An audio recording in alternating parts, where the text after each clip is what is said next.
What's up, superstars? Welcome back to Cherry Tree. This is the second rendition. We're here at the University of Missouri in Kansas City. It's your boy Big M right next to me.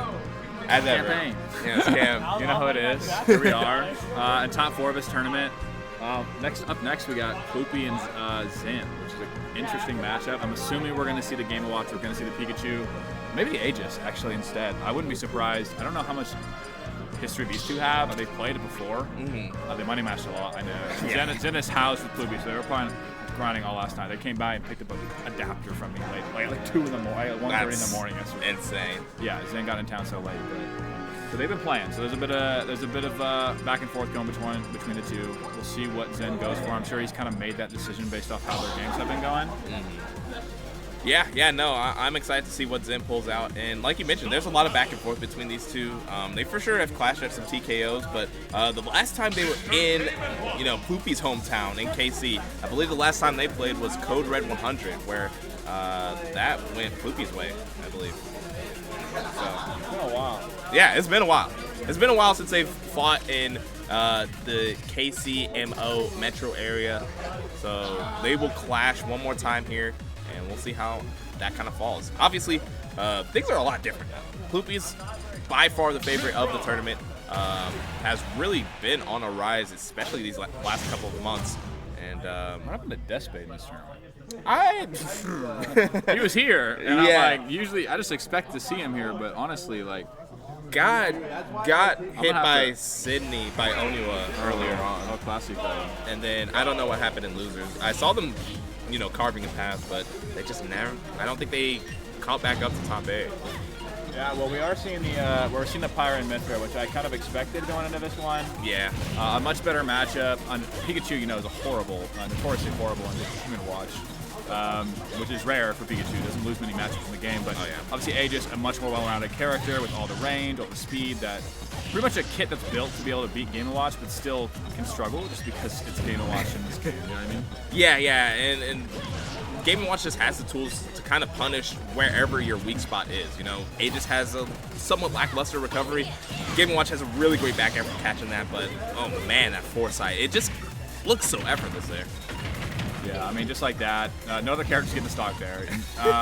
Bar maybe Bayonetta, but no, Witch Times is much slower than that startup, so very few things are finding stocks in that position. Really great privilege that this character can have. But I mean, funny we kind of bring up this matchup once again because just at the pre-local at Code Red, Ploopy fell to his brother Chuckles in this very same matchup. So obviously he's going to be a little practice in this matchup, but right now he's having. There's the practice shot right there. I mean, getting underneath the side special and up-being him. Masterful right there.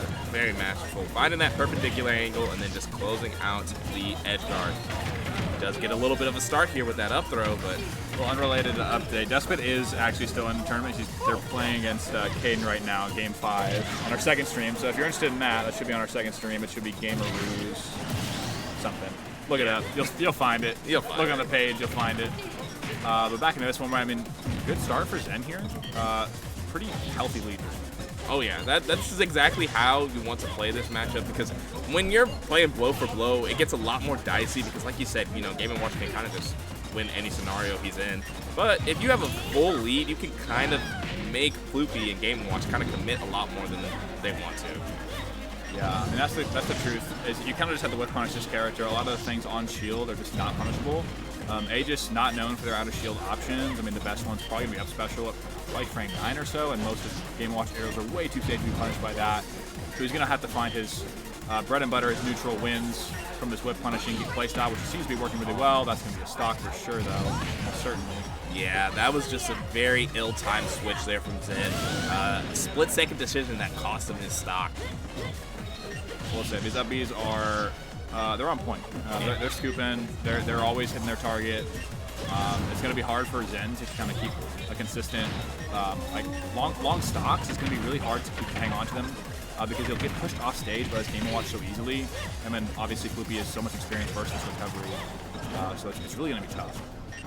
Yeah, I mean, but we saw that stock one, you know, Zen is able to kind of lock in and just win neutral back to back and back and keep that advantage state going. Pretty much play the game without Ploopy having much recourse, but you gotta be able to play that fast. Yeah, I mean, right here we're looking at a pretty even game, but it's a bit difficult to say. I mean, you could always get that down smash from Game & Watch, and it would be curtains, but similarly, this Pyra could definitely take a stock with a Nair just with bad DI very easily. Yeah, but I do like the opting for Mithra in this scenario from Zen. You know, that's kind of the bane of a lot of Pyra Mithra players. They kind of sit on that Pyra at kill percent and then find themselves on the sour end of an aerial just like that. And Ploopy goes up 1. Yeah, hang out on ledge for just a tad too long, and that's all it takes. So that forward air does so much damage. A lot of people thought that move was horrible when the game came out, and understandably so. It's a really weird move, but when you learn how to use it, the amount of pressure, the amount of frame advantage you can get just from that move alone, it's just insane. Yeah, I mean, Ploopy has been doing the double, like, fair ledge trap, or, yeah, double fair ledge trap. It just destroys neutral get up because there's just so much active hitboxes. And then even if you get past all of that, immediately on neutral get up, you can time a grab right after. It's a tough thing to get past. Yeah, and right there, I mean, probably knowing that, just hanging on just a bit too long to try to wait out those bombs. Yeah. Super murdered him off the side, though. I mean, it wasn't even close. Yeah. All right, into game 2. You imagine a run back or a run back? I wouldn't be surprised. I think as the player with more speed, PS2s are probably the option I would go for. Better juggling with this higher platforms allow him to not get poked through with key as easily as well. I think it's just the perfect stage for Aegis in this matchup. He's just gonna have to play it a little smarter, a little bit more conservative, take less damage in these like bad situations, and try to reset neutral a bit easier. Yeah, so obviously, you know, starting out the gate, not as hot as game 1, but it's kind of going to be hard to top that.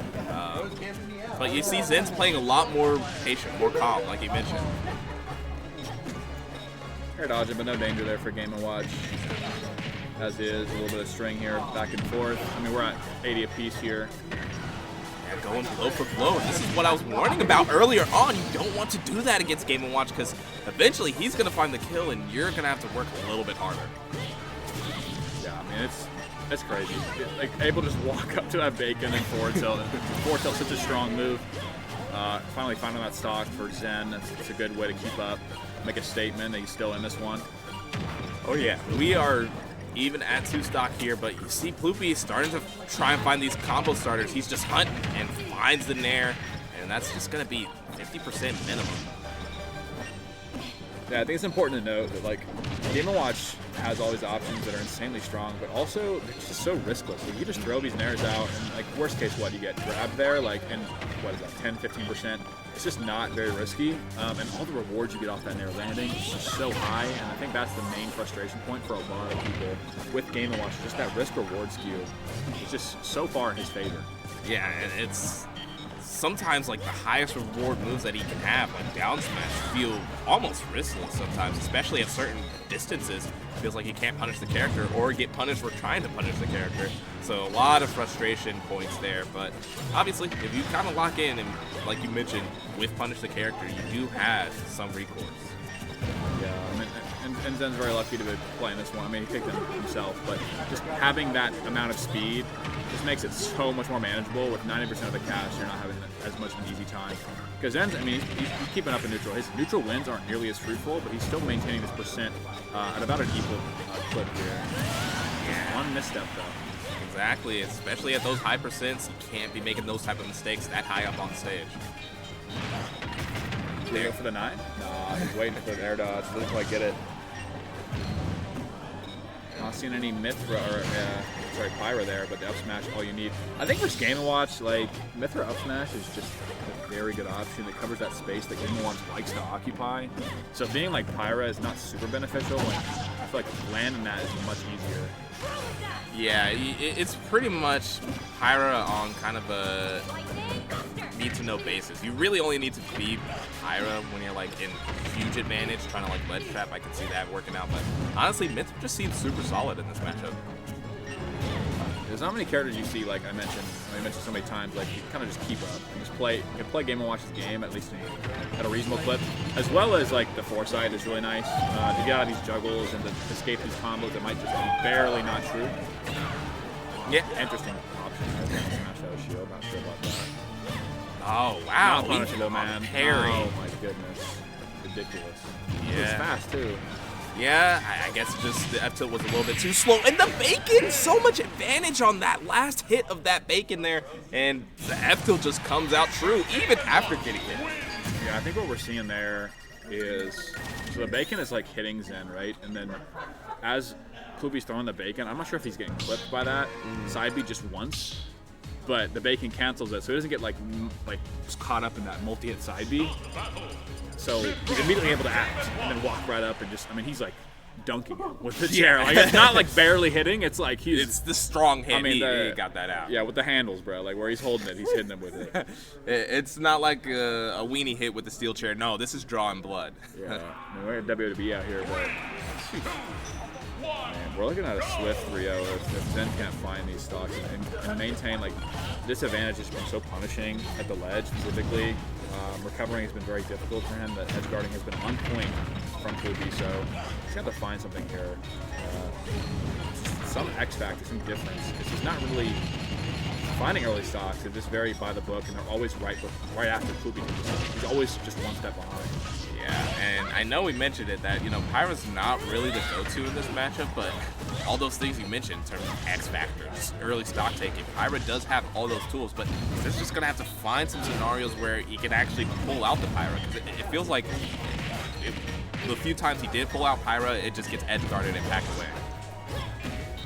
Yeah, it's tough. Like, it's just like one of those things, right, where you don't always want to be by the book. There's a book for a reason, but rules are meant to be broken, right? So yeah. You have to find those spots, and here we are with the Pyra. I think he's kind of realizing this as well, that he needs to kind of throw caution to the wind, get a little neutral B, and like just take a stock like that, just something random, like just take away some of Ploopy's like comfort zone, and just make him think a little bit more about how he's playing this neutral game. Yeah, and I mean, you talk about it a lot. I don't know who actually started bringing up this turn. I think it was Charles, but the mental stack for Ploopy, especially playing Game & Watch, is going to be very low. He has a lot of room to kind of think about where you're going to be, what he wants to do. You have to really force him to kind of think through and problem solve through scenarios. Yeah, otherwise you're just always going to be a step behind, because you're working through all this minefield, man. This bullet hell of a character. I mean, it's just so difficult. So finding that, like, making him uncomfortable, definitely like the way to kind of even up his deck. Basically, it's very difficult otherwise. But, I mean, we're kind of even here. I mean, it's definitely a bit of a percent deficit, and definitely not in a bad spot right now. Oh yeah. Expending that double jump, it was looking spooky, but Zen fighting his way back. But that roll was red a long time ago. Yeah, I mean, as soon as he grabbed that ledge, he knew. He just knew Zen was going to go for the roll. I'm not sure if there's any like prior data there, but I mean, it's a pretty decent bet. When people re-grab the ledge without invulnerability, they roll a lot. Yeah, they want to get out. It's common. It's very, very common.